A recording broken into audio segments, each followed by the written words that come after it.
This is Rashmi Thakur, representing Sri Sri Gru Nirman India Private Limited. We have all our ventures situated at Sagar Highway. We have almost like 6 ventures. Recently we have opened up a new venture which is in Kuntlur, Vijayawada Highway. We have around like 200 plus houses there.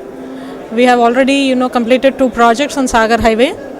All the ventures comprises of like independent and duplex houses. You can even buy plots or you can even go for construction, which will be completed in 6 to 7 months of time.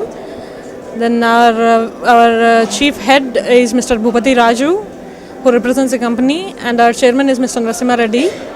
And our office is situated in Dilshanagar. We in all the ventures we provide a swimming pool and like amenities like compound wall, gate, lapam finishing, and all the flats are like around 120 square yards, 200 square yards. It depends upon the customer's choice for choosing the SFT and all.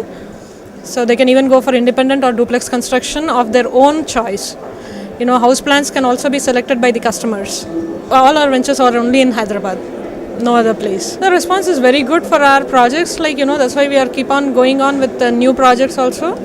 So right now we have we are dealing with the Kuntlur one. So hopefully it will be a good one because it's a Huda approval project wherein we can get loans from all the nationalized banks. Right now we are taking loans from the LIC Housing Finance Limited, which will sponsor for all the projects on Nagarjuna Sagar Highway. Our project costs range from around 12 lakhs to 40 lakhs. It totally depends upon the customer's choice, which project they are going to select.